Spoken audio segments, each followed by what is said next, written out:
دوستو، حضرت بلال رضی اللہ تعالیٰ عنہ سے ایک صحابی نے پوچھا کہ حضور اقدس صلی اللہ علیہ وسلم کے اخراجات کی کیا صورت ہوتی تھی۔ حضرت بلال رضی اللہ تعالیٰ عنہ نے فرمایا کہ حضور کے پاس پہلے تو کچھ جمع ہی نہیں رہتا تھا۔ یہ خدمت میرے سپرد تھی، جس کی صورت یہ ہوتی تھی کہ مسلمان بھوکا آتا تو حضور اقدس صلی اللہ علیہ وسلم مجھے ارشاد فرما دیتے، میں کہیں سے قرض لے کر ان کو کھانا کھلا دیتا۔ کوئی ننگا آتا تو مجھے ارشاد فرما دیتے، میں کسی سے قرض لے کر ان کو کپڑا پہنا دیتا۔ یہی صورت ہوتی رہتی تھی۔ ایک مرتبہ ایک مشرک میرے پاس آئے۔ انہوں نے مجھ سے کہا کہ اے بلال، تم کسی اور سے قرض کیوں لیتے ہو؟ جب ضرورت ہو آ کر مجھ سے قرض لے لیا کرو۔ میں نے کہا، اس سے بہتر اور کیا ہوگا؟ اس سے قرض لینا شروع کر دیا۔ جب بھی حضور صلی اللہ علیہ وسلم ارشاد کرتے تو میں جا کر ان صاحب سے قرض لے کر آیا کرتا اور ارشاد والا کی تعمیل کر دیتا۔ ایک مرتبہ وضو کر کے اذان کہنے کے لیے کھڑا ہی ہوا تھا کہ وہی مشرک ایک جماعت کے ساتھ آیا اور کہنے لگا، او حبشی! میں ادھر متوجہ ہوا، ایک دم بے تحاشا گالیاں دینے لگا اور بھولا بھلا جو منہ میں آیا کہنے لگا، اور کہنے لگا کہ مہینہ ختم ہونے میں کتنے دن باقی ہیں؟ میں نے کہا، قریب ختم کی ہی ہیں۔ کہنے لگا کہ 4 دن باقی ہیں، اگر مہینہ ختم تک میرا سب قرضہ ادا نہ کیا تو تجھے اپنے قرض میں غلام بنا لوں گا، اور اسی طرح بکریاں چراتا پھرے گا جیسے پہلے تھا۔ یہ کہہ کر چلا گیا۔ مجھ پر دن بھر جو گزرنا تھا اللہ کو ہی معلوم تھا۔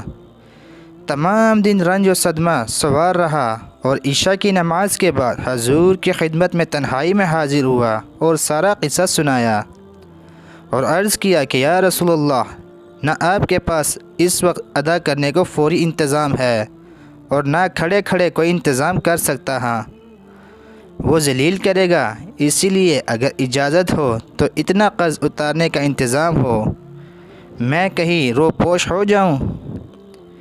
جب آپ کے پاس کہیں سے کچھ آ جائے گا تو میں حاضر ہو جاؤں گا۔ یہ عرض کر میں گھر چلا گیا۔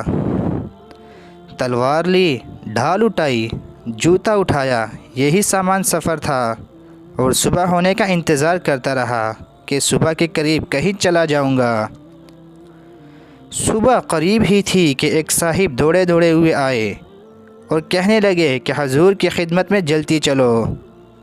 میں حاضر خدمت ہوا تو دیکھا کہ 4 اونٹنیاں جن پر سامان لدا ہوا تھا بیٹھی ہیں۔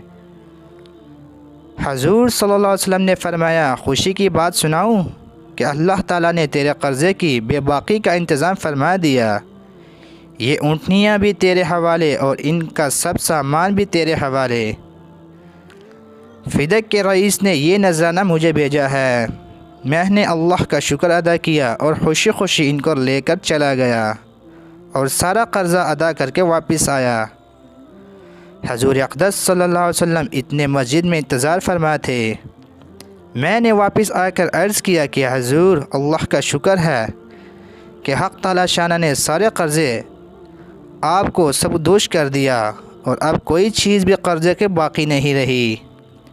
حضور نے دریافت فرمایا کہ سامان میں سے بھی کچھ باقی ہے؟ میں نے عرض کیا، جی ہاں، کچھ باقی ہے۔ حضور نے فرمایا کہ اسے بھی جا کر تقسیم ہی کر دے تاکہ مجھے راحت ہو جائے۔ میں گھر بھی اس وقت تک نہیں جاؤں گا جب تک یہ سارا سامان تقسیم نہ ہو جائے۔ تمام دن گزر جانے کے بعد عشاء کی نماز سے فراغت پر حضور نے دریافت فرمایا کہ وہ بچا ہوا مال تقسیم ہو گیا یا نہیں؟ میں نے عرض کیا کہ کچھ موجود ہے، ضرورت مند آئے نہیں، تو حضور صلی اللہ علیہ وسلم نے مسجد ہی میں آرام فرمایا۔ دوسرے دن عشاء کے بعد پھر حضور نے پوچھا کہ کیا بنا؟ میں نے عرض کیا کہ اللہ جل شانہ نے آپ کو راحت عطا فرمائی، وہ سب سامان نمٹ گیا۔ حضور صلی اللہ علیہ وسلم نے اللہ جل شانہ کی حمد و ثنا فرمائی۔ حضور کو یہ ڈر ہوا کہ خدا نخواستہ موت آ جائے اور کچھ حصہ مال کا آپ صلی اللہ علیہ وسلم کی ملک میں رہے۔ اس کے بعد گھر میں تشریف لے گئے اور بیویوں سے ملے۔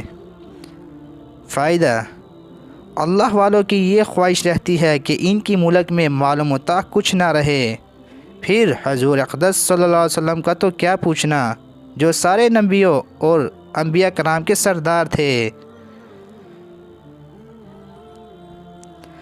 حضور کو اس کی خواہش پھر کیوں نہ ہوتی کہ میں دنیا سے بالکل فارغ ہو جاؤں۔ تو دوستو، یہ حال تھا حضرت بلال رضی اللہ تعالیٰ عنہ کا کہ ایک کافر سے قرض لینا شروع کر دیا، لیکن بعد میں انہوں نے انہیں اتنا تنگ کیا کہ وہ اپنے آپ کو روپوش کرنے کے لیے بھی تیار ہو گئے۔ لیکن اللہ تعالیٰ اپنے بندوں کو کبھی تنہا نہیں چھوڑتا، اس لیے ان کی غیبی مدد کی۔ تو امید کرتا ہوں دوستو کہ آپ لوگوں کو ہماری آج کی ویڈیو اچھی لگی ہوگی۔ اگر اچھی لگی ہے تو ہمارے چینل کو سبسکرائب کر دیجئے۔ شکریہ۔